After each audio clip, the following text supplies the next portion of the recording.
Nous allons parler des céréaliers sur ce plateau de Villars-Chemance, des céréaliers qui parfois, comme un certain nombre de professionnels du monde agricole, sont un peu dans la tourmente. J'ai le plaisir de recevoir Benoît Piétrement, bonjour. Bonjour. Vous êtes administrateur de l'AGPB. L'AGPB, on précise ce que c'est pour ceux qui nous écoutent, c'est l'Association Générale des Producteurs de Blé et autres céréales. C'est un syndicat professionnel agricole. Quel est un petit peu l'état d'esprit des céréaliers aujourd'hui en France ? Écoutez, l'état d'esprit, il est un peu comme tous les agriculteurs. On passe des années qui sont compliquées au niveau économique. C'est le cas dans beaucoup de filières.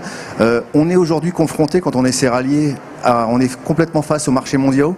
Marchés mondiaux, ça veut dire qu'il y a la fluctuation des prix qui est extrêmement importante. Ajouter à cela le problème climatique qu'on connaît tous quand on est agriculteur, mais quand on est céréalier également. On le voit là actuellement avec le climat qu'il y a aujourd'hui. Ce n'est qu'un ballon qui explose. Il y a beaucoup d'enfants qui se promènent et qui jouent avec les ballons. On le voit avec les températures qu'on a ces temps-ci. Ça doit déjà poser des problèmes pour les céréaliers. Pour l'instant, ça ne nous pose pas trop de problèmes. On espère que ça va bien se passer. C'est même plutôt un avantage en ce moment parce qu'avoir plutôt du sec et du relativement doux au mois de février, ça nous permet de faire des semis de printemps dans de bonnes conditions. Ceci étant, il ne faut pas que ça dure. Il ne faut pas que ça dure. Vous le disiez, donc effectivement, des turbulences, un environnement assez compliqué. Hein. Oui, un environnement compliqué au niveau économique. Et puis, on est un peu comme tout le monde. On ressent plutôt assez mal toutes ces campagnes de communication qu'on appelle l'agribashing, où les céréaliers, comme dans beaucoup d'autres corporations, on se sent un peu la cible. Qu'est-ce qu'on leur reproche exactement et comment vous répondez ? Écoutez, il y a beaucoup de choses. Quand on parle céréaliers, on va parler beaucoup de pesticides, on va parler d'engrais, donc on va parler de pollution, on va parler aussi des aides-PAC, c'est un dossier qui sont importants. Et la plupart des gens, les gens parlent sans connaître exactement la réalité des dossiers ou la réalité du fonctionnement ou de ce que font réellement les céréaliers en France. Aujourd'hui, justement, qu'est-ce qu'il faut pour... je ne veux pas dire changer les mentalités, mais faire évoluer un petit peu l'état d'esprit de ceux qui consomment, ceux qui sont citoyens, ceux qui lisent la presse, écoutent la radio, regardent les médias.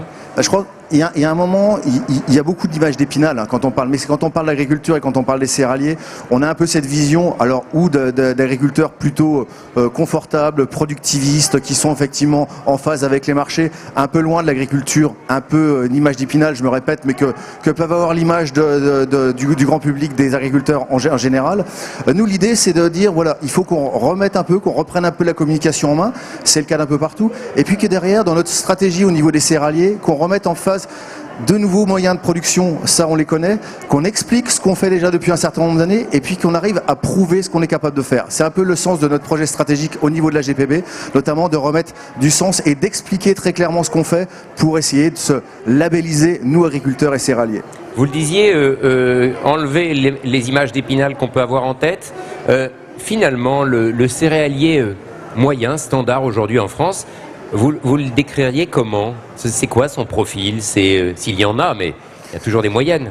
Il y a certainement autant de céréaliers type que de régions ou autres en fonction de ce qu'on fait, mais c'est quelqu'un qui souvent est travailleur, c'est le cas de la plupart des agriculteurs, qui est complètement connecté à la réalité des marchés, parce que c'est indispensable aujourd'hui, qui est en phase avec toute l'évolution de la société, notamment dans tout ce qui est numérique. Alors numérique, on peut mettre beaucoup de choses, mais on est un métier extrêmement moderne, et c'est cette modernité qui nous permet aussi de faire passer le cap et de faire avancer nos propres productions, notamment vis-à-vis de l'environnement et vis-à-vis de ce qu'attend le grand public. Je recevais sur ce plateau des jeunes ce matin.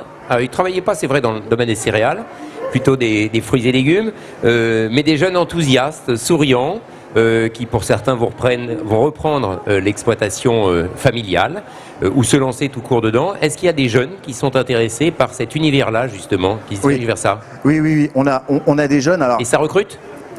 Ça recrute. On a besoin de travail, y compris parce que quand on parle de céréaliers, on a besoin de travailleurs. Il y a la production et puis il y a toute la transformation derrière. Or, la filière céréale en France est une grande filière, exportatrice et de transformation. Toute l'agro-industrie en fait partie. Donc c'est très large. Donc on a besoin de monde. Et par rapport aux jeunes agriculteurs, Cette image, alors c'est vrai que c'est souvent, on reste quand même une dimension très familiale, et en général ce côté très moderne et très innovant de l'agriculture en général attire quand même beaucoup de monde. Alors évidemment après il y a le problème de capitaux, d'investissement qui est un frein également, mais on attire un certain nombre de jeunes agriculteurs et on a intérêt à continuer. Sans forcément se lancer en tant que tel comme un céréalier qui a 200 hectares pour faire beaucoup de production, on peut effectivement trouver de la place pour commencer aussi.